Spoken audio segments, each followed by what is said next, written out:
it is Karan. So we came here to Guru Nanak Food Bank to explore how the maintenance work here, and so I want to just go along with us and let's see how it works and how the maintenance of this food bank goes along. So hi everyone, today we are here in the Guru Nanak Food Bank. So this is a assignment for our environment, and she is a in-store supervisor, and we have some question about their food banks, how they manage, how they run. So our first question is, what is educational approach of this food bank? Okay. First of all, a very good day. So we do have certain approach and strategies. For example, for how we exactly run the food bank. Just to give a background, we do have two branches right now operating. One basically from the Surrey, and that has been running 4 years plus right now, and we have our Delta branch, which is actually more than a year right now. So we could say Delta branch is located on a strategic point where we could see, because right at the beginning we had the idea to distribute across to all walks of life, coming to religion or ethnics. We actually trying our level best to fulfill our the first Guruji's mission to provide grocery with regardless of looking whether they are from our community or any race.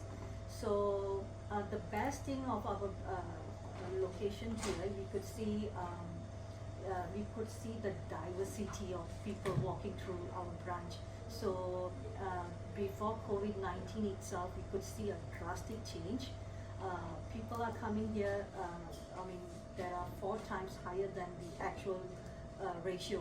I mean, if back in Surrey, there might be like 30 to 40 files we were serving initially, and right now, I mean, when after the COVID hit, and we could see like about 50 to 60 files in a daily basis. So whereas in Delta, there was a boom where we could see we were serving up to 80 files in a day. So yeah, basically, I would say that's one of the point where we do have 2 separate packages. So one of our thing is that we are providing is the grocery. That's the main thing. We are providing that on monthly basis. So we are actually giving out the basic items, which is actually from the wheat flour, rice, sugar. We even have cooking oil, canned food, and yeah, again, if depending on their needs, so that it won't be a waste. We even provide canned food, pastas or spaghetti. That is the main package of our on monthly basis.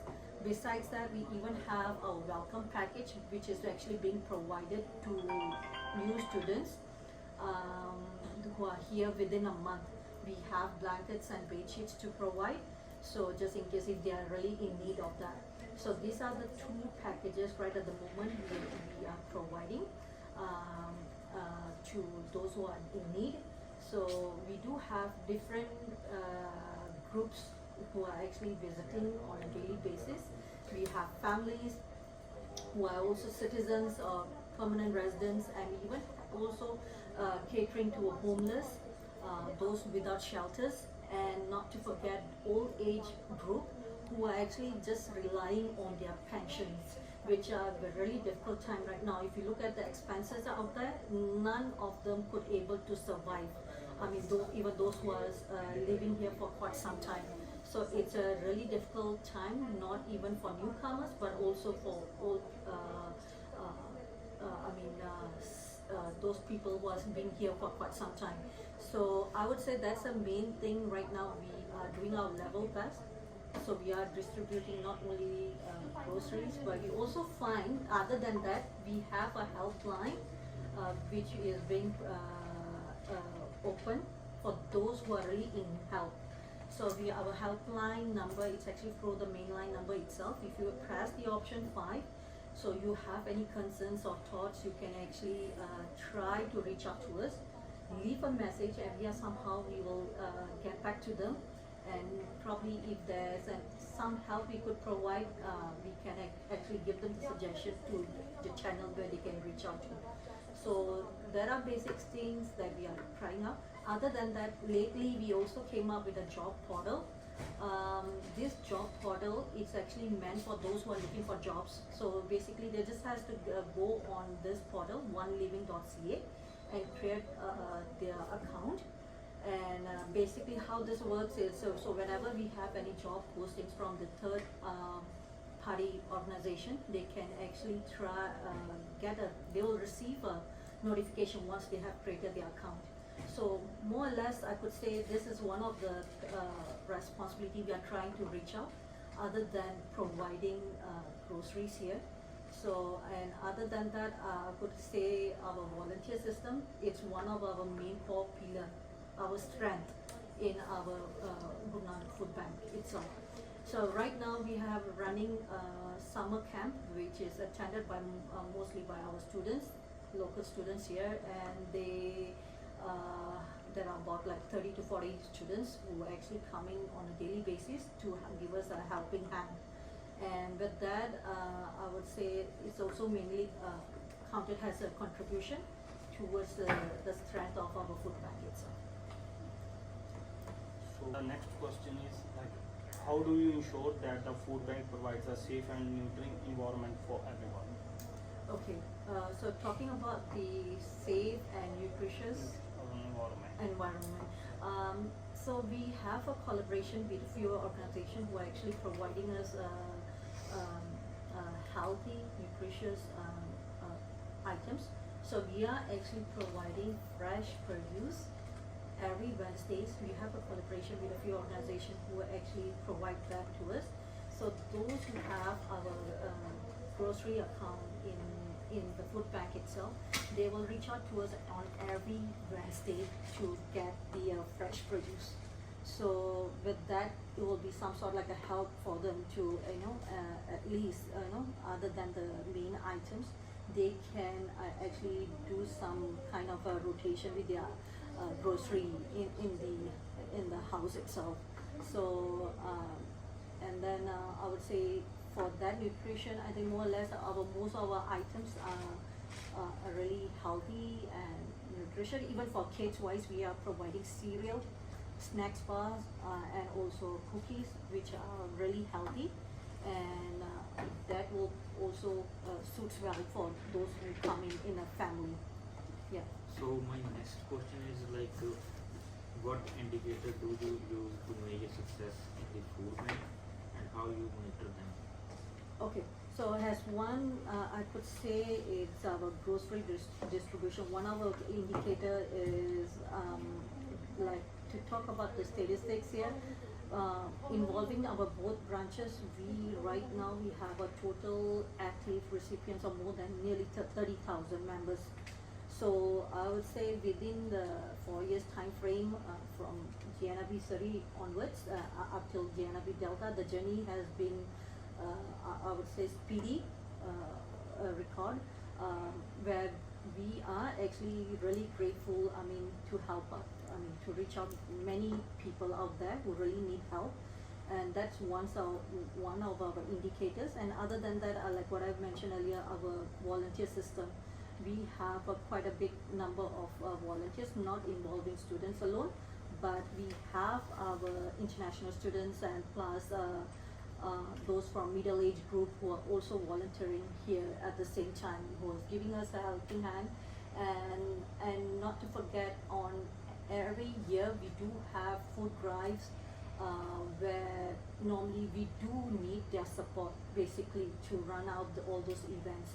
And we even have a collaboration right now with Delta Police Department, where this is counted as one of our success indicator, because this is their main requirement to fulfill their community leadership course. They actually, before they complete their course requirement, they actually need to come over here for a few hours requirement to actually volunteer in our food bank. So we could see like every semester there are few 4 to 5 cadets will drop by here to volunteer with us, and right at the end of the session, we will actually issue a certificate to each of them. So that's the beauty part of it. I mean, we are glad that we actually Delta Police have chosen us to be a part of this collaboration. And other than that, could say there are also few other events that we run thoroughly with other clubs like Rotary clubs, and we even had also reached out for emergency aid previously to Kelowna when they had this wildfire crisis. Even in Lytton fire too, we even had reached out to those spots too. So in future, we hope that we could even try to help people or the public where obviously we do have challenges here right now, because whatever we are being providing to the people, it's everything comes to the basically from the public itself. It's public oriented, so we don't receive any source of income basically from any organization or from the government. So everything what you could see here is being provided from the public. So that's the main challenge, and I could also say that's the beauty part of it. I mean, we are still running, and that's the amazing part where people are giving the support to us to run up the food bank. And I would say that's also part of our success right up till now. We are here, we're still giving our level best, and not to forget our a person who is also part of this beautiful team. I should mention Mr. Neeraj Walia. He was been here for day one. I mean, he don't really show up, but after all, I would say credit should be given to him too as well, because he has been guiding the whole team from day one, like how to run our institution, our organization. Yeah, that's a part of the success of our organization. So I would like to ask you, like, what are your approaches to waste management and use of any other material at food bank? Okay, so for that waste management, we at the moment we do carry out those plastic bottles. We do have a separate garbage bins being placed where we store it separately, and with that we actually try to connect with few organizations out there so that we can channel whatever fake waste produce we have so far, and we try to reach out to them. But at the same time, we're also trying to look for any possible what do you call meeting, or maybe the thing that where we can try to reach out more organization. If they could suggest something that we could come up with an effective way of storing the items, they're most welcome to actually reach out to us. At the same time, we are trying to figure out that too at the same time. Yeah. Okay, thank you for your timing, and Thank you. Yeah. thank you for giving all the answers. Yeah, thank you. Thank you very much. Yeah.